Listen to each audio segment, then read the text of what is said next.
A year written in quiet ink. Lily had never been a serious girl in the way her family wished her to be. She laughed too easily, drifted too often into her own thoughts, and spoke in half-finished sentences that sounded like poetry even when she was not trying.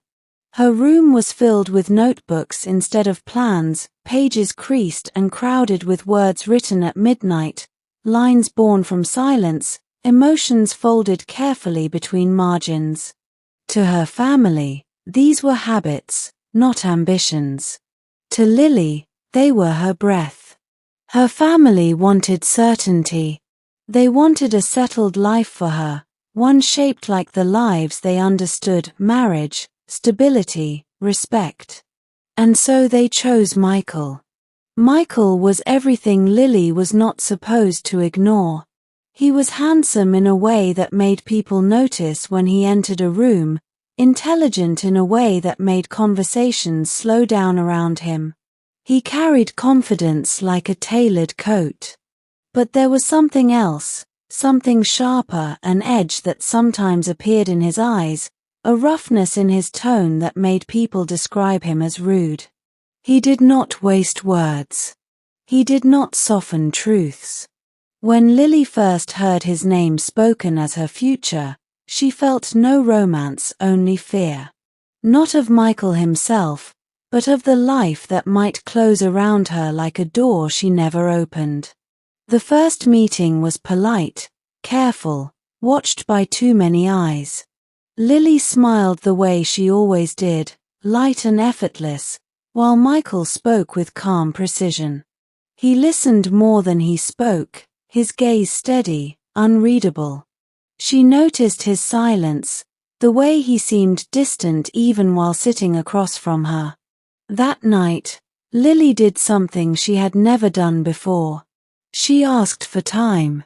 "I want 1 year," she told her family. Her voice shook, but her words did not. 1 year to know him. 1 year to know myself. Her family hesitated. Time, to them, was dangerous. Time allowed dreams to grow wild. Michael surprised everyone. "I agree," he said simply. It was later, when they spoke alone for the first time, that Lily found her courage.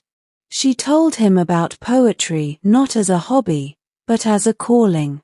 She spoke of open stages, of traveling to share words with strangers, of building a career that did not fit neatly into expectations. "I don't want to marry before I try," she said. "I want to go outside, to read my poetry, to fail if I must, but on my own feet." Michael listened. His face was calm, almost cold, but his eyes softened just a little. "Then try," he said. "I won't stop you." That was the first crack in the wall Lily thought surrounded him. Their agreement was simple. 1 year. No promises beyond honesty. And if she wished, he would go with her. At first, Michael's presence felt heavy. He was quiet during her poetry readings, standing at the back of small cafes and open halls, arms crossed, watching. His face rarely showed emotion, and Lily worried he disapproved.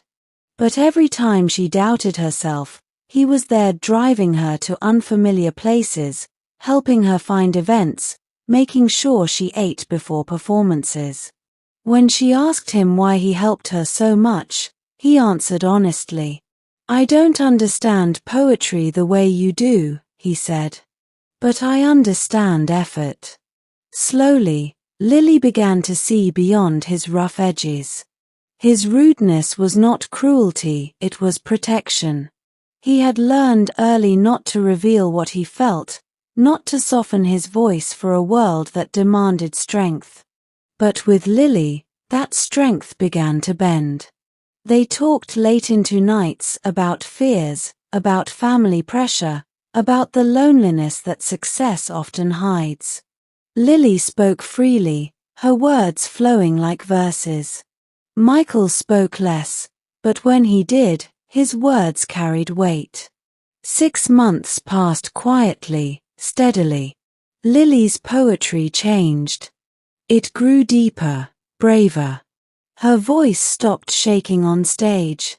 Her words began to reach people. A small video of her performance spread online, shared by strangers who felt seen by her lines.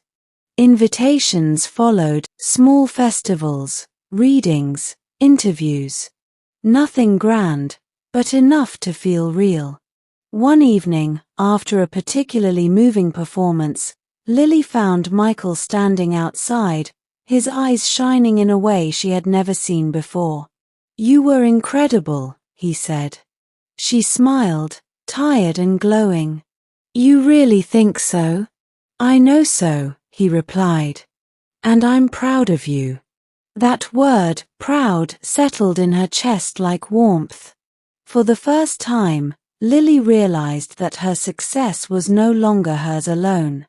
It had become something they shared.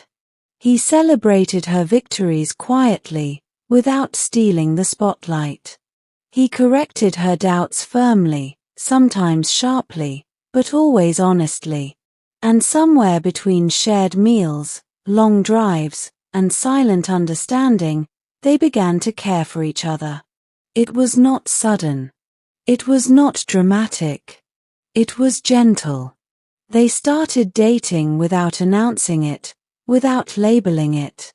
Love grew in glances, in the way Michael remembered her favorite lines, in the way Lily learned to read his silences. She discovered his softness in unexpected places, the way he checked on her before every performance, the way his voice softened only when he said her name.